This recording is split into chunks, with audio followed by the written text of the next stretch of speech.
Hola queridos hermanos y amigos, aquí estamos preparados para tener nuestro estudio bíblico de hoy viernes 29 de mayo. Hoy vamos a tener un estudio bíblico que continuará la serie que nos está ocupando desde hace semanas acerca de la oración.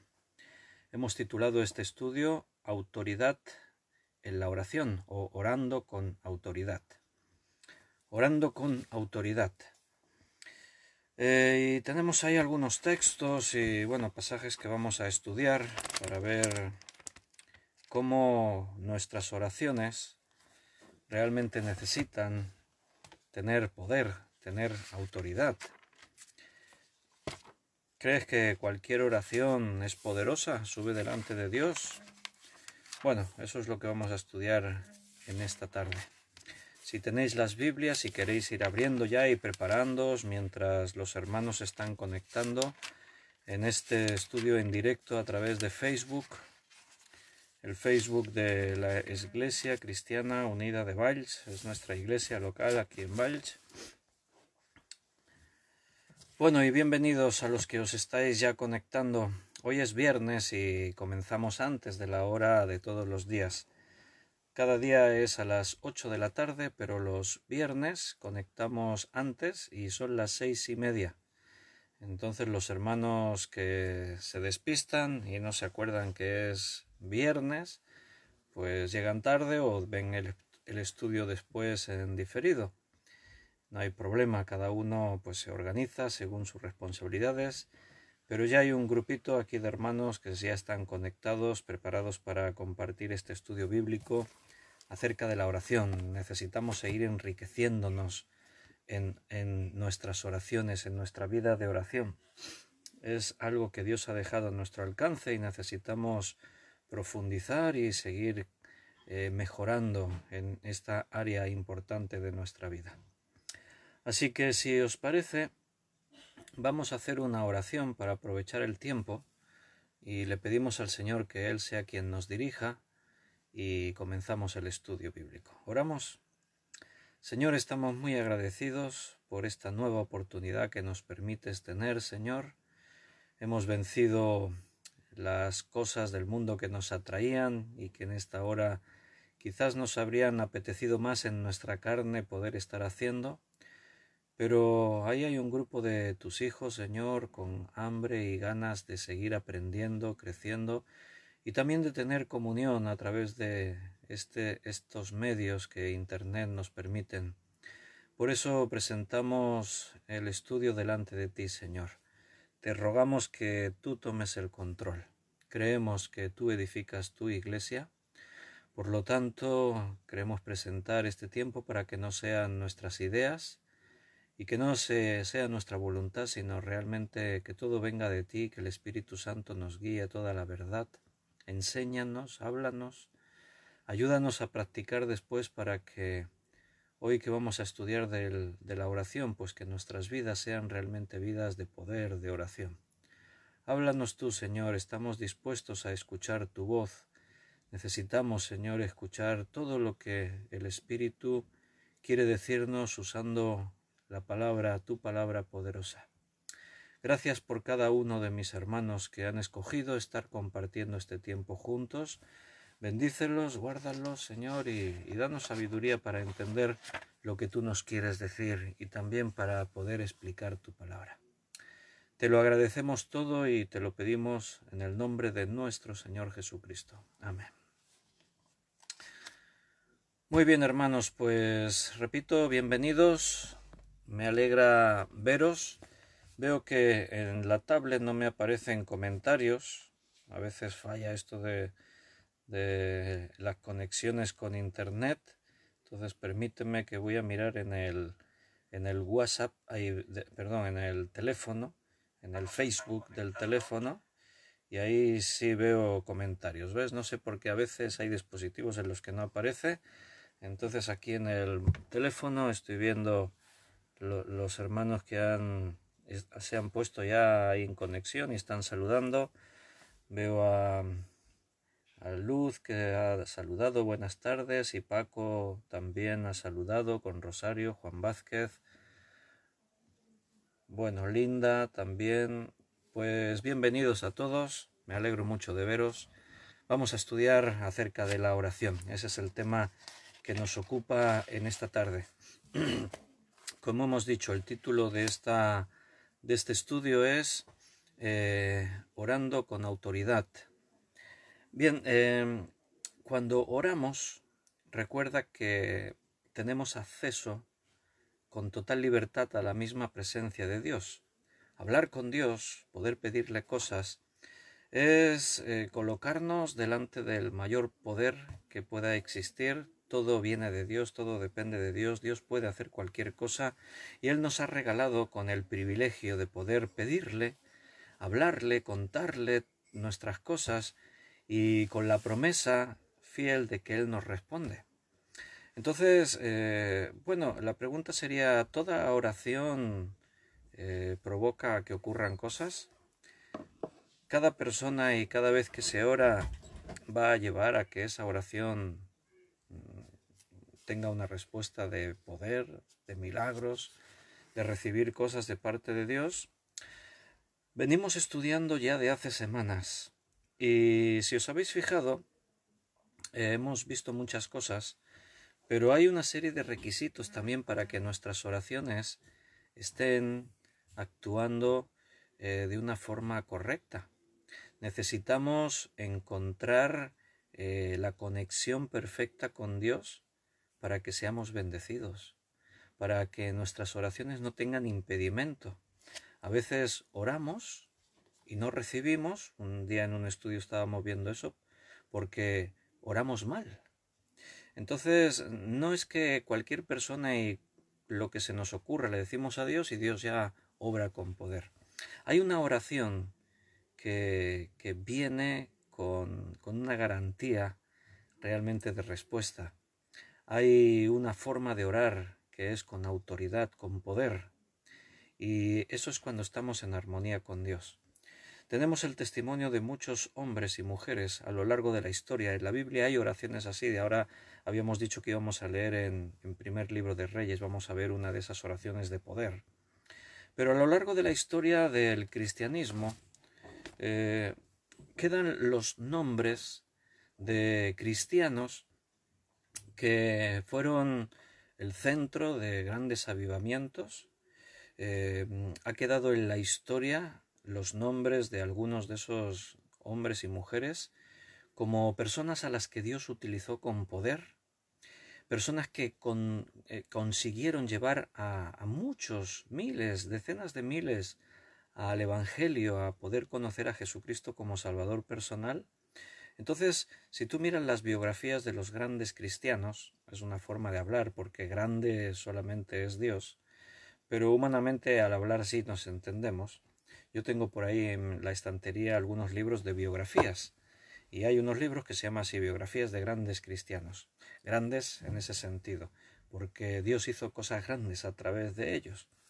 Y tú lees acerca de lo que Dios hizo en sus vidas, bueno, te vas a dar cuenta de que la oración siempre fue una parte indispensable, insustituible, fue una parte vital en sus vidas y en sus ministerios. Dicho de otra forma, si no hubiesen sido personas de oración, creyentes de oración, todo lo que vivieron y experimentaron, pues no lo habrían podido, no habrían podido vivirlo, no habría ocurrido todas esas grandes cosas que hicieron. Cada uno de estos hombres que pasaron a la historia por lo que Dios hizo en ellos y a través de ellos, pues al final son compañeros de oración, personas que pelearon en oración la buena batalla. Ahí tenemos, por ejemplo, seguro que os suena Charles Finney.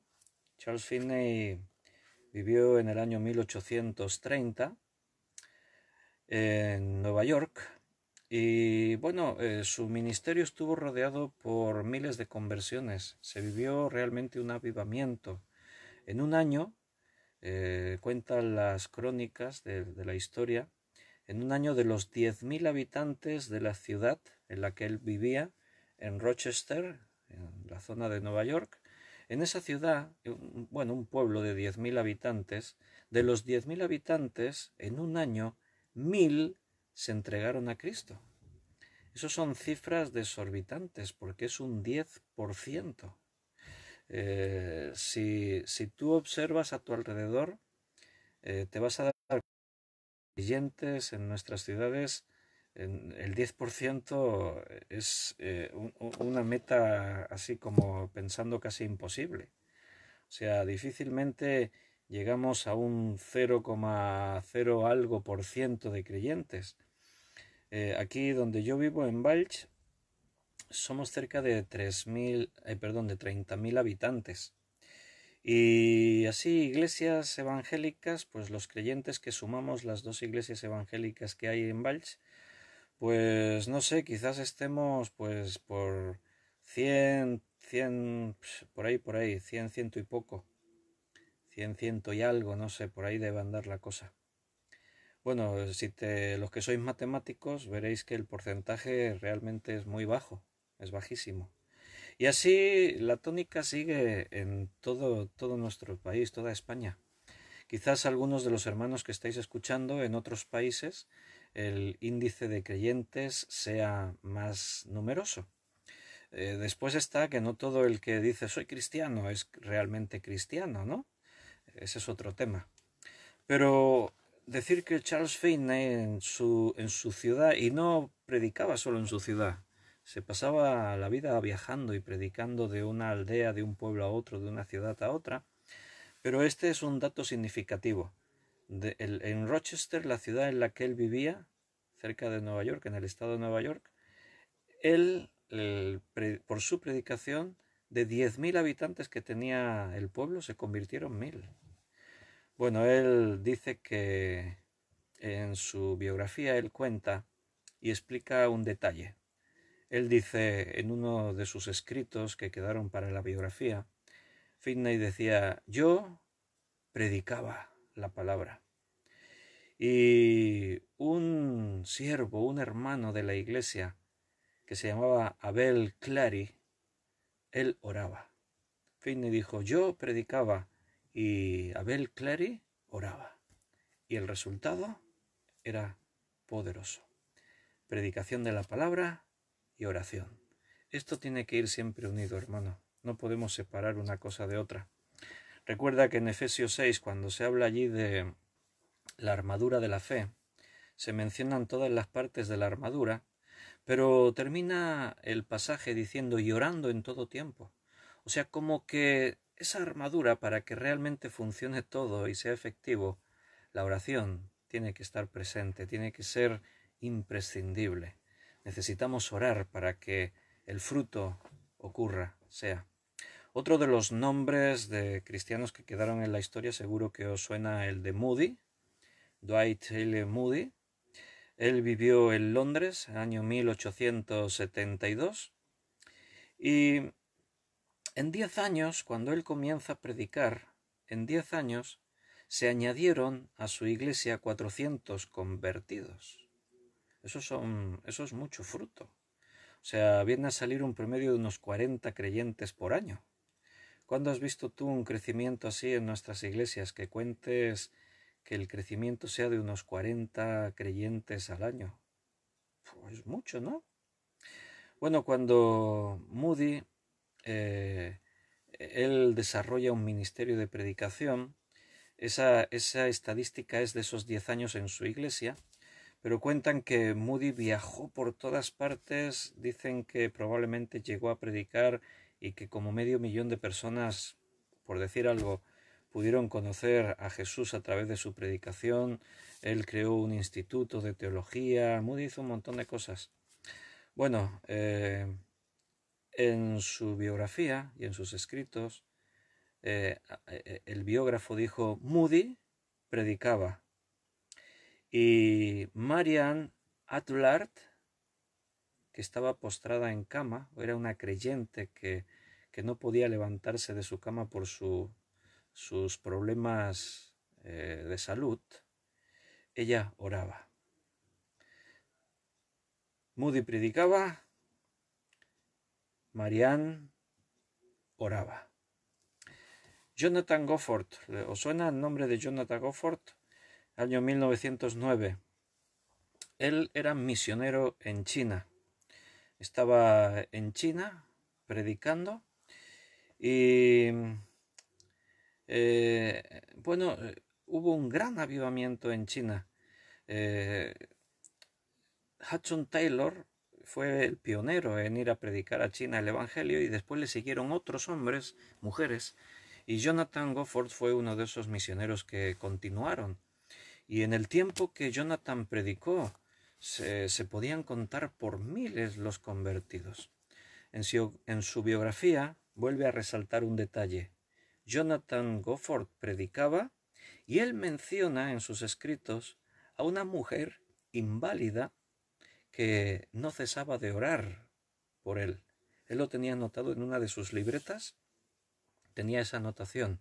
Yo predico y esta mujer, esta hermana creyente, inválida, que no puede hacer otras cosas, me apoya en oración, no deja de orar por esa predicación.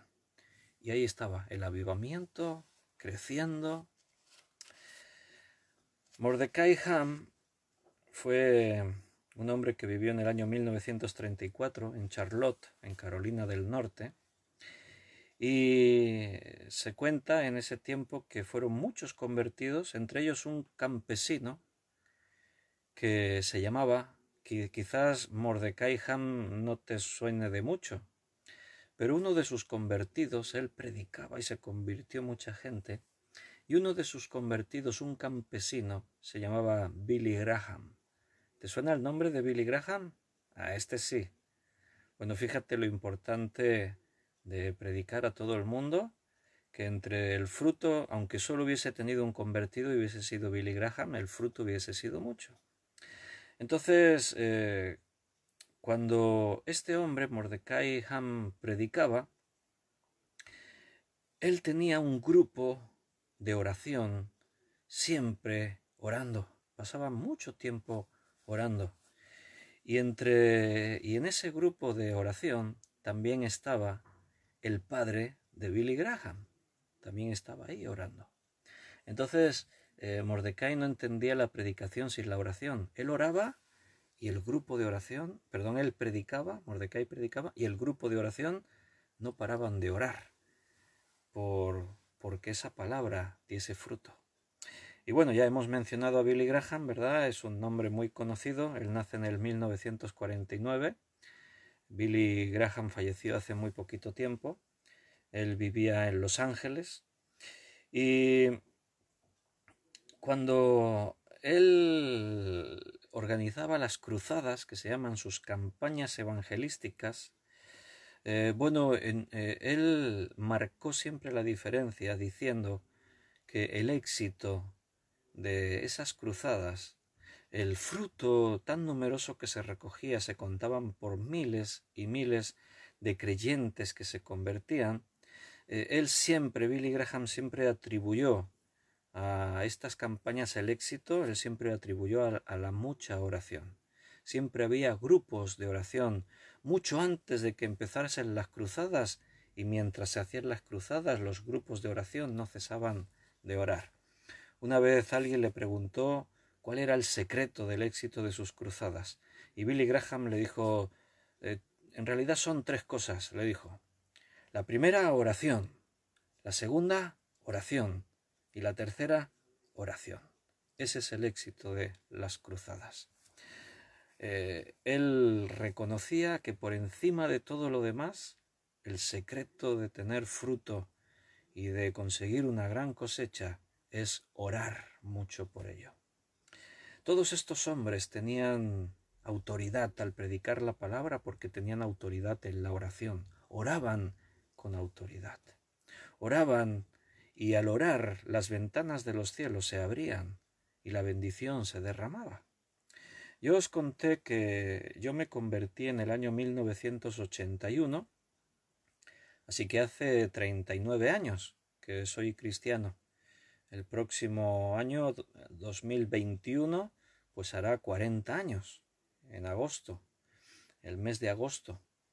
Y el grupo que vino, grupo de decisión, que vino a predicar aquí a Valls, bueno, uno de los que fueron mis padres espirituales, pues fue José Pablo Sánchez, En estos días muchos hermanos oraron por él porque contrajo el COVID-19 y estuvo ingresado. Y bueno, y ahora hay vídeos que él comparte su testimonio. José Pablo Sánchez es el director de Buenas Noticias Televisión. Y bueno, y de otras cosas, de la cajita para los niños de la Navidad, y él sigue trabajando con Decisión y muchas cosas, ¿no? En esa campaña estaba John Blake, Juan Blake, el papá de la mujer de José Pablo, Jane, y bueno, y otros muchos hermanos. Eh, el resultado de esa campaña aquí en Valls fue que de toda la gente que dio testimonio y simpatizaron, al final quedaron como unos, por decir algo, quizás el equipo de Decisión tenga cifras más oficiales, pero yo así tratando de recordar, recuerdo que la iglesia, como fruto de esa campaña, pues quizás quedaron como 40, 40 y pico, 50 personas.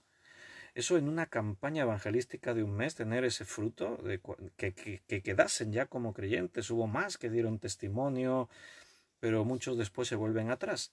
De los que quedaron ya, pues, fíjate, como 40 y pico, 50 personas. Cuando Decisión escoge una ciudad para hacer esas campañas de verano, se fijan en algunos detalles. Uno es que sean ciudades de más de 5.000 habitantes, que no tengan o que el testimonio sea casi nulo, el testimonio cristiano, que no haya iglesia o que sea una iglesia muy pequeña, muy pequeña. Y a partir de que ellos seleccionan ese lugar al que van a ir a predicar el Evangelio, entonces lo que hacen es que, bueno, antes ya estuvieron orando para que Dios les mostrase a qué sitios ir, y estuvieron tiempo orando. Y cuando ya saben el sitio al que van a ir, se pasan todo ese año orando por ese sitio al que van a ir a evangelizar. Están un año entero orando para ir a evangelizar un mes. O sea, ¿notas? 12 meses de orar para ir a evangelizar un mes. Y bueno, el resultado es incuestionable que fue muy positivo, fue de bendición. Muchas personas recibieron a Cristo como su Salvador, y gracias a Dios, una de esas personas fui yo, en el año 81. Entonces, así podríamos seguir hablando de testimonios. Y yo sé que en nuestras iglesias oramos y que tú oras. La pregunta es, ¿te quedas a veces con la sensación de que nuestras oraciones no dan todo el fruto que esperásemos? ¿Te quedas así con una sensación como que quizás el poder ya no es igual? A veces nos excusamos y decimos es que el tiempo es muy complicado y el corazón de las personas se ha endurecido mucho. Y es cierto que conforme los tiempos avanzan, una de las señales de estos tiempos del fin es que el amor de muchos se enfriará y que por el aumento de la maldad menos gente van a estar dispuestos a creer en Jesús.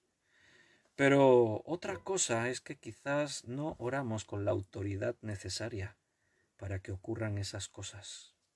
Y vamos a ver un ejemplo en el primer libro de Reyes, capítulo 18, versículo 36 al 39. Si tienes tu Biblia, ábrela y vamos a leer ahí juntos, a ver.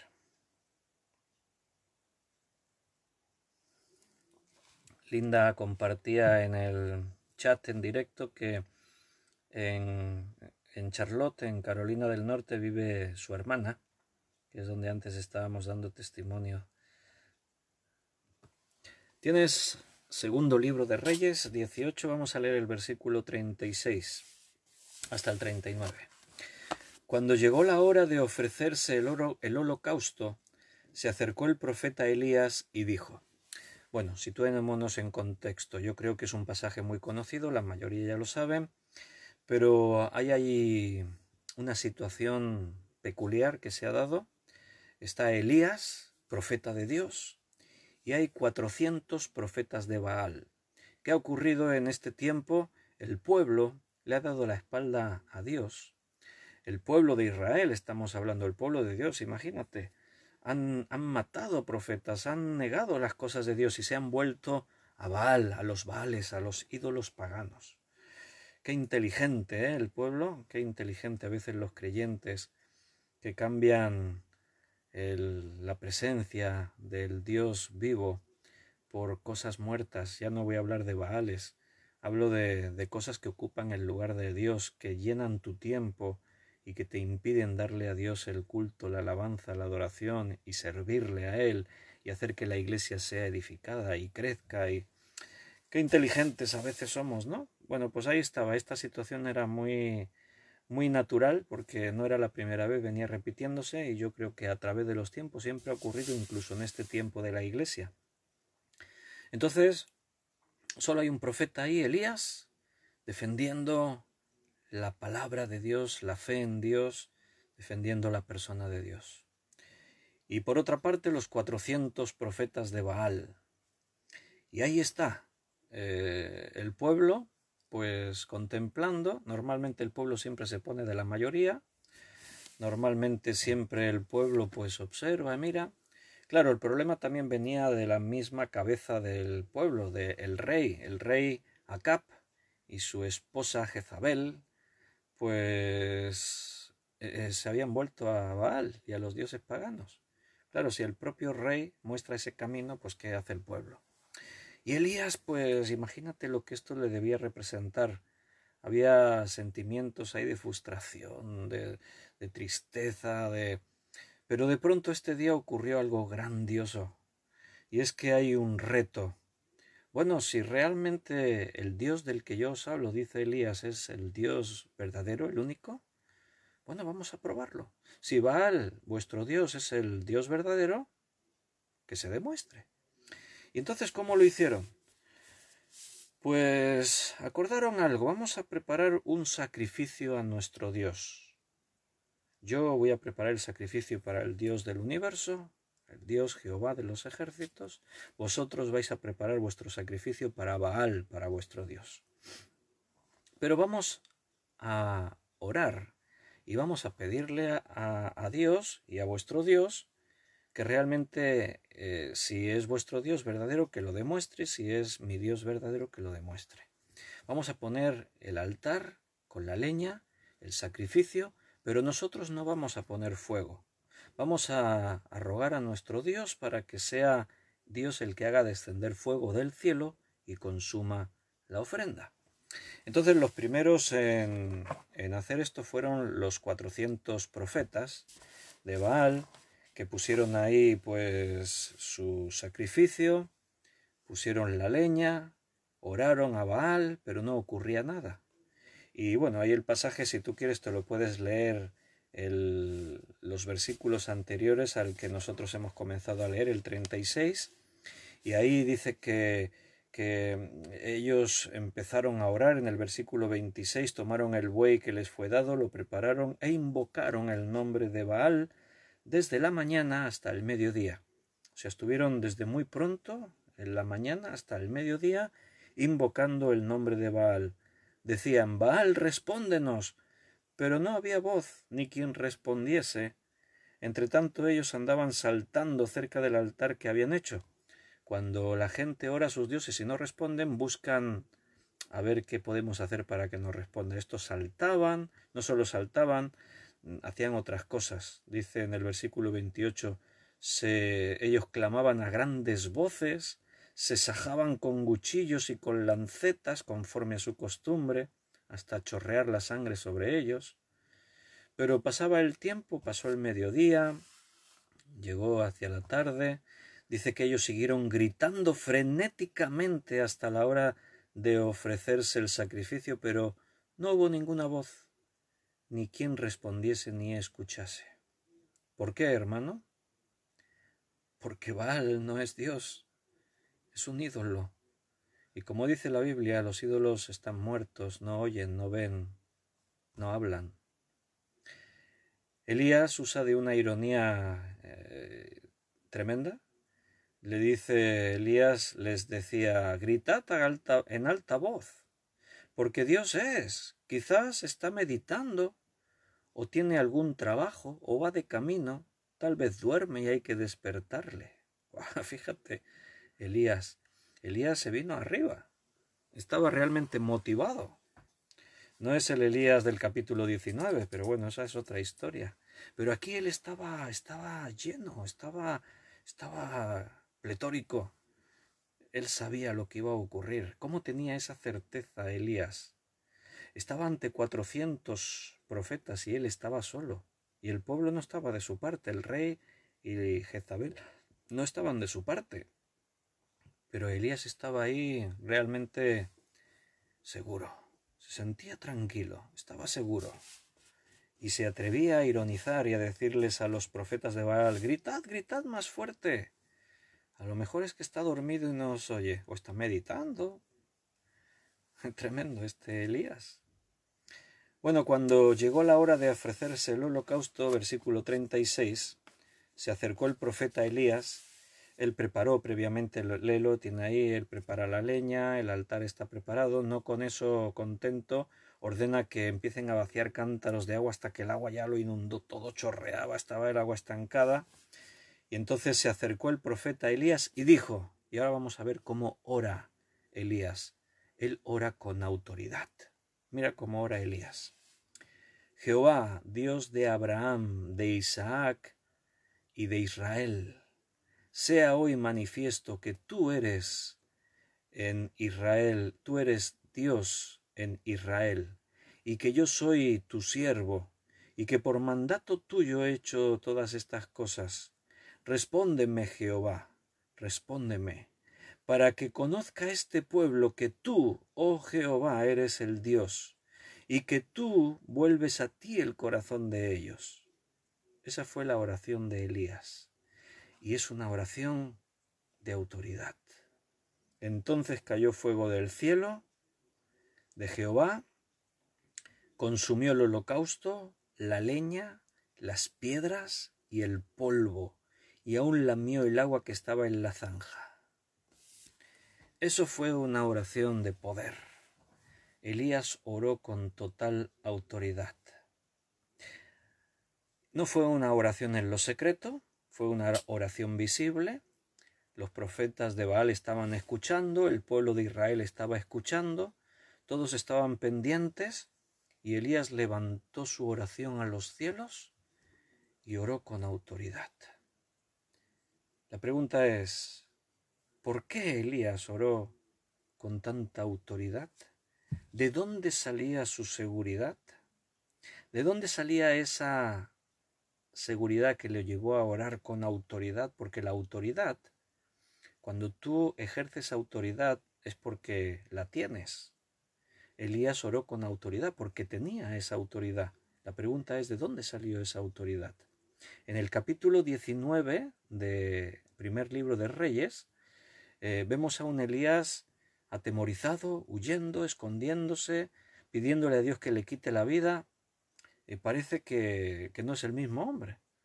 Pero así somos las personas. De pronto un día nos sentimos totalmente seguros y oramos con autoridad, y al día siguiente estamos orando fuera de lugar, habiendo perdido de vista la realidad, o habiéndonos olvidado de lo que Dios ha hecho, y pidiéndole a Dios que nos quite la vida, y diciendo, ya estoy cansado, no quiero seguir más adelante. Pregunta es esa, ¿de dónde sacó la autoridad Elías para orar de esa forma?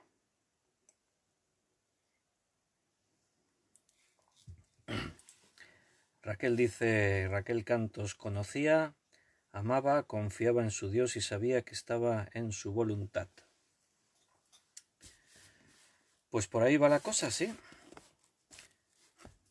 La respuesta a la pregunta está en el versículo 36. Está en su misma oración. En la oración que él hace, vemos por qué él tenía esa autoridad. Mira cómo empieza orando. Versículo 36. Jehová, Dios de Abraham, de Isaac y de Israel, sea hoy manifiesto que tú eres Dios en Israel y que yo soy tu siervo. Y ahora viene el secreto de su autoridad. Y que por mandato tuyo he hecho estas cosas. Elías sabía lo que iba a ocurrir porque Dios se lo había dicho. No salió de su propia iniciativa. No se le ocurrió a él de pronto, voy a retar a los profetas de Baal y lo vamos a hacer de esta manera. Y y mira, voy a coger y voy a echar agua ahí. No, no se le ocurrió a Elías. Fue Dios el que le dijo a Elías, haz esto, Elías, demuestra que yo soy Dios. Entonces Elías vino y sabía lo que iba a pasar. Por eso él pudo orar con autoridad. Cuando nosotros somos capaces de seguir a Dios, cuando estamos en armonía con Dios, cuando nuestra comunión con Dios es perfecta, cuando estamos llenos de su palabra y por lo tanto del Espíritu Santo, hermano, entonces tú sabrás en todo momento qué cosas tienes que pedir, cómo tienes que orar. Entonces vas a tener el respaldo de Dios para orar con poder. A veces nos encontramos ante situaciones en las que por dentro sientes, ay, me gustaría orar por esta persona, me gustaría orar por esto, me gustaría... ¿No te ha pasado eso alguna vez? ¿No te ha pasado estar en un lugar, una persona querida, enferma, una persona que se encuentre ahí con sus problemas, con sus cosas, y de pronto tú pensar, ahora me gustaría ir, poner mis manos sobre esa persona, orar y que fuese sana? ¿No se te ha ocurrido alguna vez eso? Señor, si tú quisieras. ¿Y un muerto? ¿Alguna vez se te pasó por la cabeza orar por alguien que había muerto y para que volviese a la vida? Bueno, eso es serio, ¿no? Bueno, yo tengo claro que yo estaría dispuesto a orar por cualquier enfermo poniendo mis manos sobre él para que sane. Yo estaría dispuesto a orar por una persona fallecida para que volviese a la vida.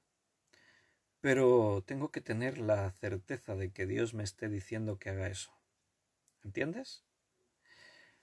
No puedo decidirlo yo, porque el Señor es el que tiene que hacer su voluntad. Por eso muchas veces cuando oramos por situaciones decimos, Señor, que se haga esto, pero no entendemos bien, pero que se haga tu voluntad, y accedemos a que al final será lo que Dios quiera. A veces Dios nos dice las cosas. A veces Dios nos anticipa y dice, ora por esto, haz.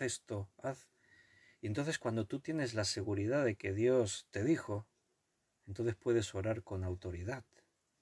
Y puedes, como hizo Elías, dar testimonio y decir, mira, va a ocurrir esto porque Dios es Dios de Israel. Es el Dios de Abraham, de Isaac y de Israel. Es el único Dios verdadero. Entonces Elías oró con autoridad.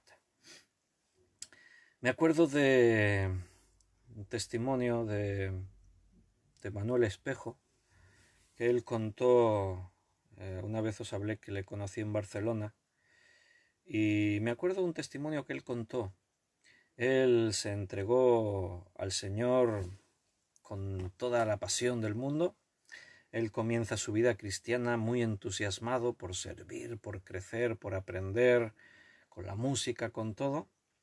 Y entonces él contaba en su testimonio que cuando él llevaba poco tiempo de creyente, él de pronto pues estaba descubriendo eso, el poder de la oración, estaba descubriendo los milagros que Jesús había hecho, él estaba descubriendo estas cosas. Y dice que en ese tiempo le mandan noticia de que su abuela ha fallecido.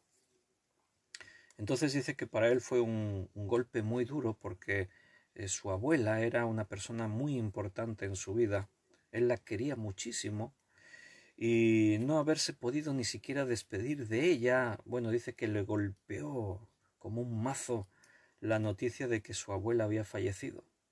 Y entonces él cuenta en su testimonio, él dice, cuando yo supe esto, yo oré a Dios y dije, no puede ser.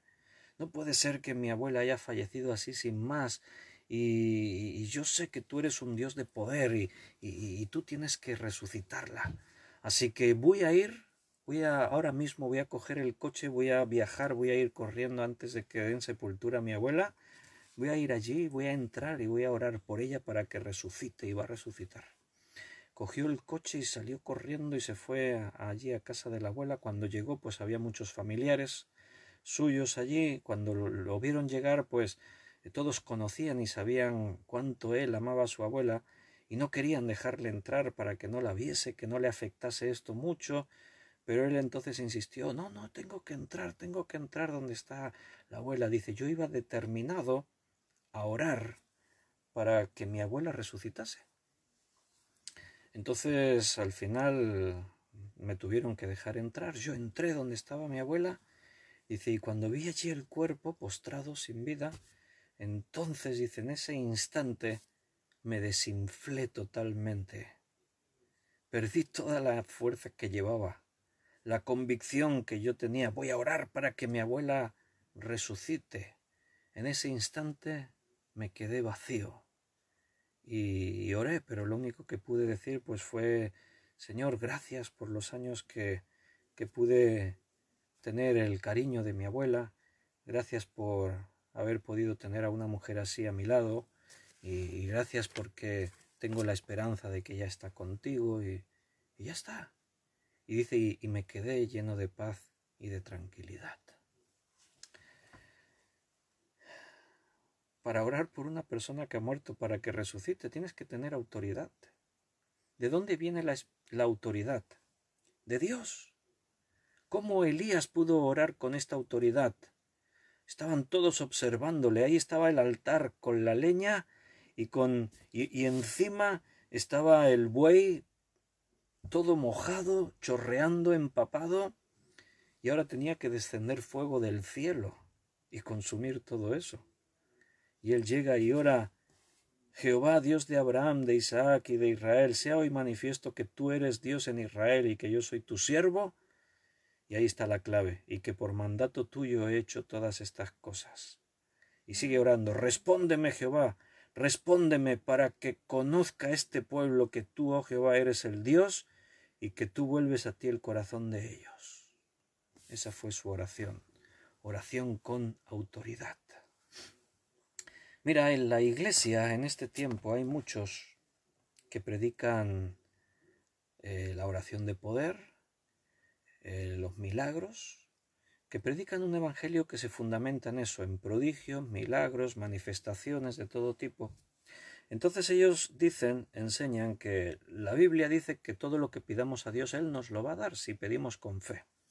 Entonces ellos actúan y anuncian campañas de milagros, organizan eventos de todo tipo para echar fuera demonios, para sanar a personas.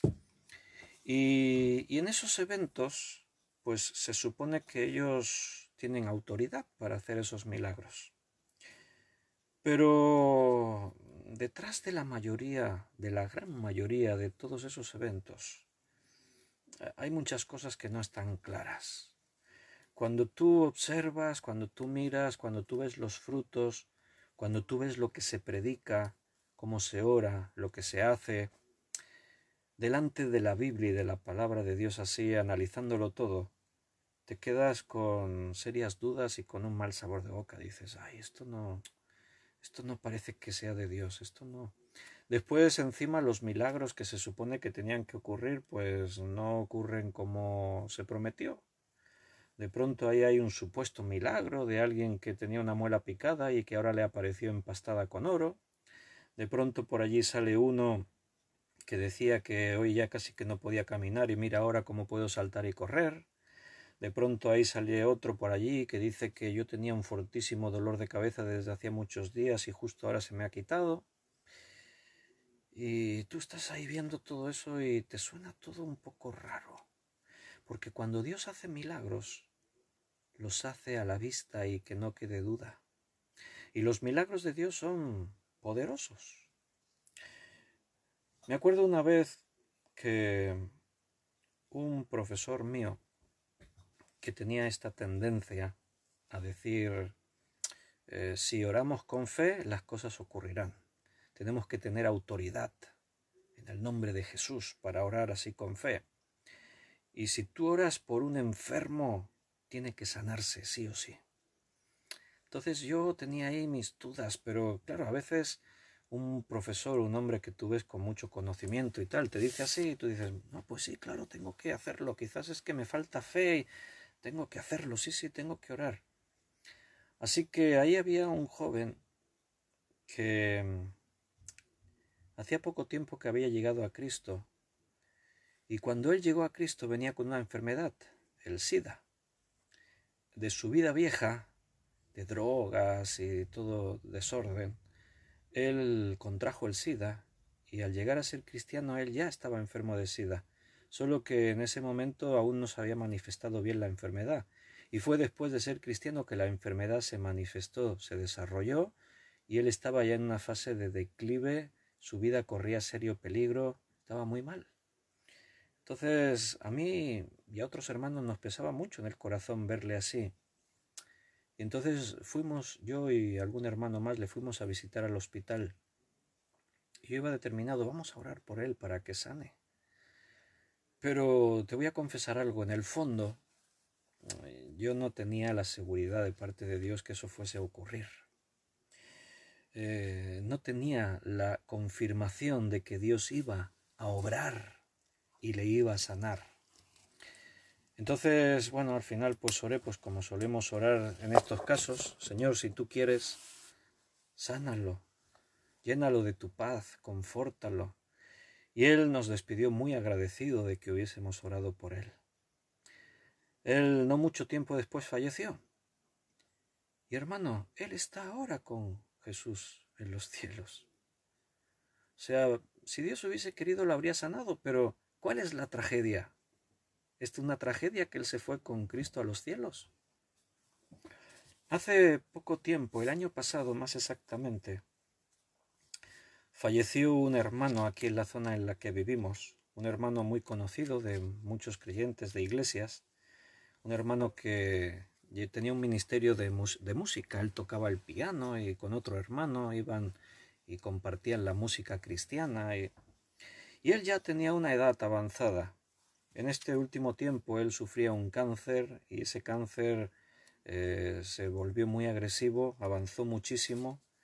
Y entonces yo llevaba algún mes, un par de meses quizás sin verle, y cuando lo vi muy demacrado, estaba muy... Y nos vimos en un evento cristiano. Entonces ahí había un grupo de cristianos, de estos pues que buscan eso siempre, el poder de Dios, ¿no? Y tenemos que hacer que Dios haga que ocurran cosas. Y entonces en ese evento estos hermanos dijeron, vamos a orar para que Dios sane a este hermano. Dios tiene que sanar a este hermano. Pero a mí me bendijo la reacción de este hermano. Este hermano dijo, no, no, no, no. No, no, no oréis por eso. Dios no me va a sanar. Llegó mi hora. Yo ya tengo que irme a la casa del Padre. Eso fue un testimonio. Y ahí el que tenía autoridad para orar era él, era este hermano. Yo oré por él, pero lo oré para dar gracias a Dios y oré para que Dios lo siguiese confortando y llenando de su paz y para que su testimonio fuese una bendición. Esa fue mi oración por este hermano pública. Allí estábamos todos y había muchos y yo puse mis manos por él, sobre él y oré así. Porque él tenía claro. Pero otros hermanos estaban empeñados en que no, tenemos que orar para que se sane. Mira, tenemos que tener el respaldo de Dios para que ocurran las cosas. Si no, las cosas no ocurrirán. Yo os conté una vez, bueno, lo he contado muchas veces, pero os conté una vez y ahora lo recuerdo y viene al caso. Cuando yo tenía un testimonio mío de cuando era joven, de lo que sería orar con autoridad. Cuando yo era joven, así como de 17 años, pues hacía un par de añitos que yo era cristiano. Y yo con mucha pasión y entrega en la iglesia me apuntaba a todo, servía en todo. Con 17 años ya estaba predicando en la iglesia y era el líder de jóvenes y teníamos un programa de radio, tenía un programa de radio aquí en Radio Valls y bueno, estaba entregadísimo a la obra y mi tiempo estaba totalmente ocupado en las cosas de Dios. Entonces, con esos 17 años yo de pronto me planteé una cosa y digo, ay, dentro de un año y medio, 2 años, a los 19 años en este país, era obligación hacer el servicio militar. instrucción militar. ¿Qué quiere decir eso? Que te ibas obligatoriamente a un cuartel militar y te pasabas un año entero ahí en el cuartel. Podías salir si te daban algún día de permiso y podías salir, pero era un año entero para aprender el servicio militar, para aprender el uso de las armas y en el ejército y tal. Entonces yo me planteo, digo, wow, digo, ahora dentro de un par de añitos me tendré que ir a hacer el servicio militar y eso significa que todo lo que estoy haciendo en la iglesia y en todo lo que te estoy sirviendo, Señor, lo tendré que dejar. No sé, o sea, a mí nunca me disgustó pensar ir a hacer el servicio militar. Había jóvenes que les asustaba porque te hacen correr 20 kilómetros y tienes que hacer ejercicios y flexiones y no sé qué, y las guardias. Y había mucha gente asustadísima, pero a mí me atraía eso porque yo subía montañas, yo hacía ejercicio, gimnasia, yo me gustaba todo eso. Entonces a mí no me disgustaba ir a hacer el servicio militar por la parte física, encantado. Pero ahora había otros intereses en mi vida. Y entonces yo le dije, Señor, entiendo que sería una pérdida de tiempo, pero si tú quieres voy al servicio militar. Quizás tenga que ir, conocer a alguien, predicar el evangelio allí, no sé, lo que tú quieras, Señor. Pero si tú no quieres que vaya, yo no iré. Solo dímelo. Y orando, pasé unos pocos días orando, y en uno de esos momentos de estar orando y pidiéndole al Señor que Él me mostrase qué iba a ocurrir en mi vida, porque aunque faltaba tiempo, si yo me iba al servicio militar, tendría que delegar responsabilidades. Estaba atendiendo muchas cosas y tendríamos que buscar otras personas y cómo planteábamos todo eso. Pero de pronto el Señor me dijo, no te preocupes, no vas a ir al servicio militar. Me dijo Dios. No oí una voz así audible, pero lo sentí muy fuerte dentro de mí en oración. Sentí muy fuerte que Dios me estaba diciendo, estate tranquilo, no vas a ir. Tienes que quedarte aquí para que sigas sirviendo en todo lo que haces. Y bueno, yo lo recibí de parte del Señor como una respuesta directa de Dios y lo creí. Y aunque pasaron aún unos pocos días orando, Señor, de verdad, sí, yo tenía esa convicción firme. Así que, pues nada, lo di por sentado. Yo ya dije, de acuerdo, pues no voy a ir al servicio militar. ¿Qué ocurrió? Pues que, claro, mucha gente empezó a pensar lo que yo pensé. Oye, ¿y Víctor? Dentro de poco tendrá que ir al servicio militar. Y entonces me empezaron a preguntar, Víctor, ¿y cuando vayas al servicio militar con esta responsabilidad que tienes? Y yo empecé a decirles a todos, no, tranquilos, no os preocupéis, no voy a ir. Ah, no vas a ir. Qué bien, ¿por qué? Bueno, pues no lo sé bien todavía por qué me libraré, pero lo sé porque Dios me ha dicho que no voy a ir. Te puedes imaginar las caras de sorpresa y de así de duda que muchos mostraban, ¿no? ¿Cómo? ¿Que Dios te ha dicho que no vas? Sí, Dios me lo dijo. Y algunos pues, bueno. Y otros, pero ¿estás seguro? Porque fíjate que estás diciendo que no irás porque Dios te ha dicho, pero ¿y si después vas, qué ocurrirá? Pues sí, hermano, yo también me he pensado eso, pero ¿qué quieres que te diga? Si tengo la seguridad de que Dios me ha dicho, pues eso es lo que te tengo que decir. Me acuerdo que un día me encontré con José Pablo Sánchez en Barcelona en un congreso cristiano y entonces él me tomó aparte para hablar conmigo. Estaba preocupado. Normal, ¿no? Yo en su lugar también habría estado. Oye, Víctor, es que estás diciendo por todas partes que no eras al servicio militar porque Dios te va a librar, pero ¿qué seguridad tienes? Pues la seguridad de que Dios me lo ha dicho. Pero nada más, nada más. ¿No sabes cómo te librarás? No, no lo sé. Pero eso, ¿no? Arriesgado, porque si después vas, pues hermano, sí que lo sé, sí. No me asustes más de lo que ya estoy yo. Pasaba el tiempo, de pronto yo trabajaba en una pastelería y claro, yo era estaba yo en la pastelería, el jefe con problemas de salud y yo era el que llevaba la pastelería adelante. Entonces el jefe pues también se lo pensó y dijo, uy, este se mira un año al servicio militar y ¿qué hacemos con la pastelería? Habrá que buscar un sustituto.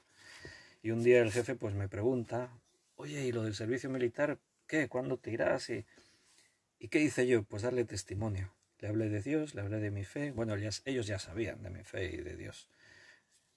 Pero les dije, mira, yo en oración he recibido la seguridad de parte de Dios que Él me ha dicho que me va a librar y no voy a ir al servicio militar. Así que mi oración era una oración de autoridad porque Dios me había dicho. Fue pasando el tiempo, en la iglesia se creó una expectativa tremenda, había mucha expectación alrededor, qué pasará, irá, no irá. Aquí hay algunos hermanos que estaban en ese tiempo. Benito, Paco, Rosario, había un buen grupo de hermanos que están hoy aquí en esta tarde y pueden dar testimonio de que eso ocurrió así como os lo estoy contando. Y bueno, pues hubo momentos de lucha, tengo que reconocerlo, porque yo me planteaba también eso, y si después voy, ¿después dónde me meto? Porque estoy asegurando de que Dios me ha dicho y que va a ocurrir así, y si después voy, ¿dónde queda mi credibilidad? Con los que no creen, ¿dónde queda el predicarles el Evangelio y decirles tenéis que creer en esto? Realmente era algo muy comprometido. Llegó un momento en el que casi que sucumbo a la debilidad, a la duda, porque yo le daba vueltas. ¿Cómo me librará el Señor? Me preocupaba también, digo, a ver si me va a dejar lisiado para librarme de la mili. Hombre, Señor, yo le decía, Señor, a ver cómo me libras, líbrame de la forma más sencilla, que no me ocurra nada. Así después yo me imagino a Dios riéndose en los cielos, ¿no? Diciendo, qué paciencia tengo que tener, ¿no? Te he dicho que te voy a librar, estate tranquilo, hombre.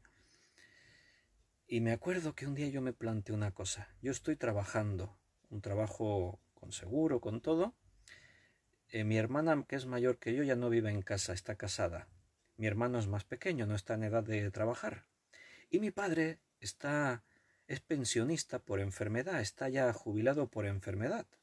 Entonces, el único que trabaja en casa con un sueldo soy yo. Entonces yo pienso, a lo mejor eso es una causa por la que yo me pueda librar. Y fui a las oficinas donde estaba esto del reclutamiento y me informé y pregunté y me dijeron, bueno, dice, puedes solicitar una prórroga.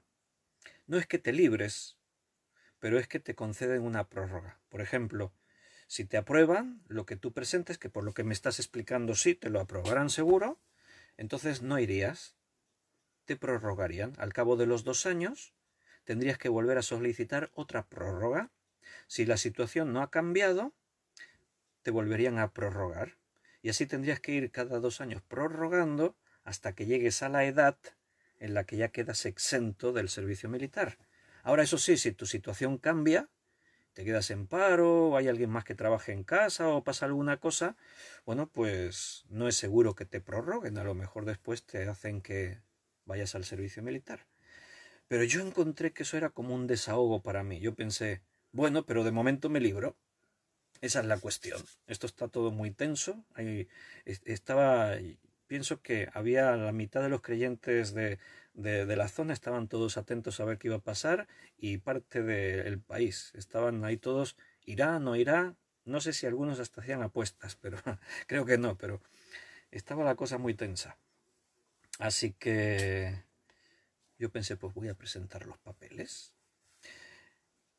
Pero cuando iba a presentar los papeles, rellené la documentación, me preparé todos los formularios, me fui a la caja de reclutamiento, me acuerdo que estaba en la cola para entregar los papeles, había 2 personas delante mío, y en esos 10-15 minutos que estaba allí en la cola esperando, yo no estaba tranquilo, no tenía paz, estaba nervioso y estaba orando, Señor, bueno, yo creo que esto será lo mejor, ¿no? Y tal, y orando sentí que Dios me decía, pero ¿qué estás haciendo, Víctor? ¿Te vas a complicar la vida?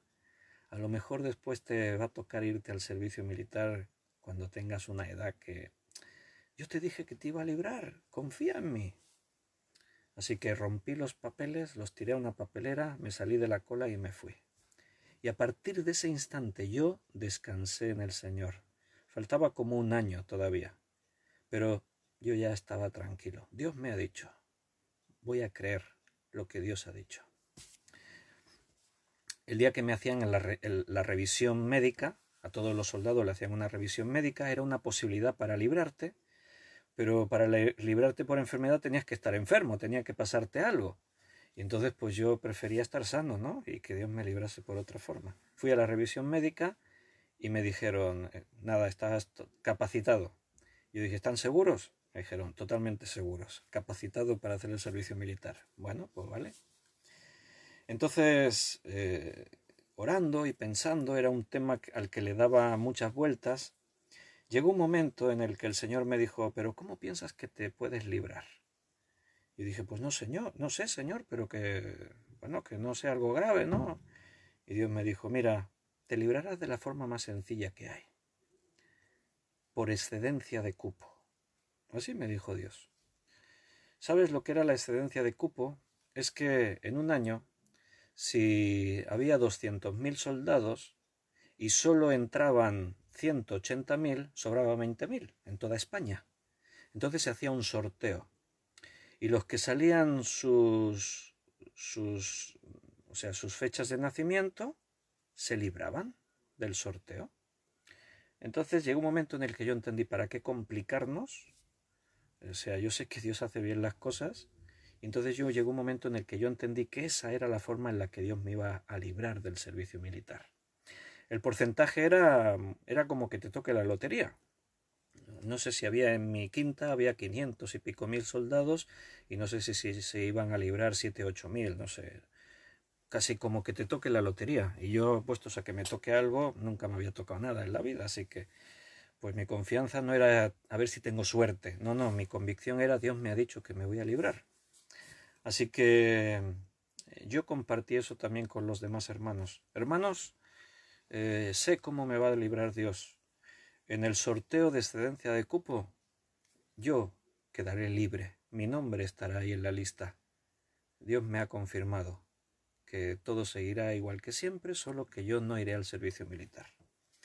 Así que se creó una expectativa tremenda el día del sorteo de excedencia de cupo. Yo estaba tranquilo porque sabía que mi nombre estaría ahí.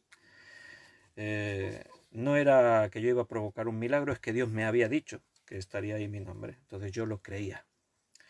Entonces ese día no había internet en ese tiempo, no había teléfonos móviles en ese tiempo, y para saber los que se libraban y los que no, los nombres de los afortunados aparecían en una lista que el ayuntamiento ponía en un tablón de anuncios.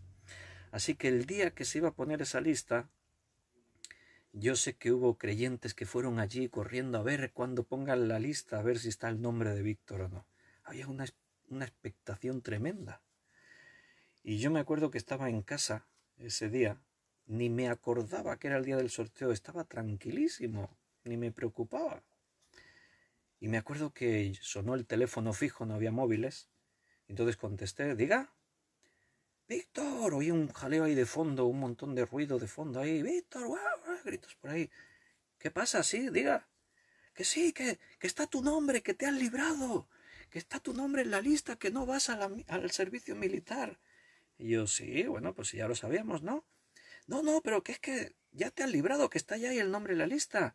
Ah, ¿habéis visto la lista? Sí, sí. Ah, bueno, pues qué bien, ¿no? Pues ya está, ¿no? Ya estáis tranquilos, ya sabíamos que iba a... Sí, sí, no, ya lo sabíamos ya, pero... Y una expectación tremenda allí, ¿no? Cuando fui a mi trabajo y le dije a mi jefe y un compañero de trabajo, me parece que lo metieron pues, por si acaso me iba yo a la mili. Entonces les dije, bueno, ya puede estar tranquilo. Es oficial que no voy al servicio militar. Y entonces me miraron así con cara de escepticismo y me dijeron, tú nos estás engañando. Tú has montado aquí una historia para hacernos creer algo y en realidad te habrás librado de la mili, pero es porque tendrás un defecto físico, algo que no sabemos, y te has montado aquí una historia. Y yo le dije, no, digo, además eso lo puedo demostrar perfectamente. Mira, en unos días tengo que ir a buscar mi cartilla militar, en la que dice que yo soy excedente de cupo, la blanca que se llamaba. Y yo fui y me dieron mi blanca, mi cartilla militar. Por ahí la tengo guardada en algún cajón. Y en esa cartilla militar ponía que quedaba exento de hacer el servicio militar. Entonces yo se la enseñé a mi jefe y a mi compañero de trabajo y le dije, ¿cómo sabía yo 2 años antes que en este sorteo iba a salir mi nombre? ¿Cómo lo sabía? Yo le dije, yo no podía saberlo, pero Dios conoce el futuro, Él sabe todas las cosas. Y Dios me dijo que ocurriría así, así ha ocurrido. Bueno, cuando tú sabes que tienes el respaldo de Dios, entonces puedes orar con autoridad. Tú puedes decir como dijo Elías, Señor, yo sé que tú vas a hacer esto. Jesús oraba con autoridad. Una vez dijo, Padre, yo sé que siempre me escuchas, pero para testimonios a estos he orado así de esta forma. O sea, Jesús oraba con autoridad. ¿Por qué? Porque él sabía que tenía todo el respaldo de su Padre. Hermano, tú puedes tener todo el respaldo de Dios en tus oraciones, pero tienes que estar en una perfecta armonía con Dios. Tienes que estar en intimidad con Dios. Cuando tú te metes en una vida de oración, ocurren cosas poderosas. Cuando tú te llenas de la palabra de Dios, ocurren cosas poderosas. Cosas como que el Espíritu Santo da testimonio a tu espíritu de qué cosas tienes que pedir. Así dice la palabra de Dios. Vamos a leer un versículo que se encuentra en la primera carta a los Corintios, capítulo 2. En la primera carta a los Corintios, capítulo 2,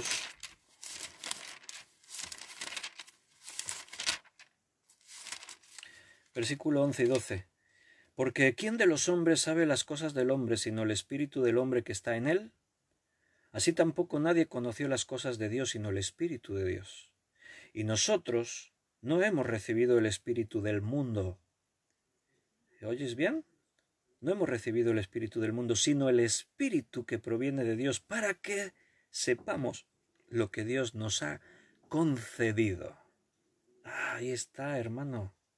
Cuando tú estás lleno del Espíritu Santo, entonces ese espíritu que hemos recibido, lo hemos recibido para que sepamos, dice el versículo, lo que Dios nos ha concedido.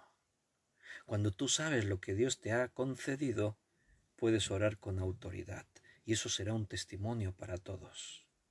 Hermanos, yo sé que Dios va a obrar de esta forma. Señor, demuéstralo, demuestra que tú eres Dios. Que descienda fuego del cielo y consuma el altar y el holocausto. Cuando tú estás en esta armonía con Dios, Dios te habla y te revela cosas grandes y ocultas que tú no conoces. Hace poco estábamos estudiando eso en su palabra. ¿Y por qué ocurre todo eso? El texto continúa de Primera de Corintios. O sea, cuando tú estás con tu mente llena de la palabra de Dios y de la oración, entonces tienes la mente de Dios. Mira lo que dice en el versículo 16. Porque ¿quién conoció la mente del Señor? ¿Quién le instruirá? Mas nosotros tenemos la mente de Cristo. O sea, dicho de otra forma, pensamos como Cristo, porque ahí la palabra mente en el griego es nous, y nous significa intelecto, la capacidad de pensar. Cuando nosotros tenemos la mente de Cristo, entonces estamos en esa perfecta armonía con Dios. Dios nos revela sus secretos. Dios nos dice lo que nos ha concedido para que sepamos lo que Dios nos ha concedido. Dios actúa en nosotros. Nancy López comenta ahí en el chat en directo, dice, nuestra ansiedad comienza en la duda y falta de creerle a Dios, aunque Él mismo ya nos dio la salida y respuesta, ay, hijitos míos.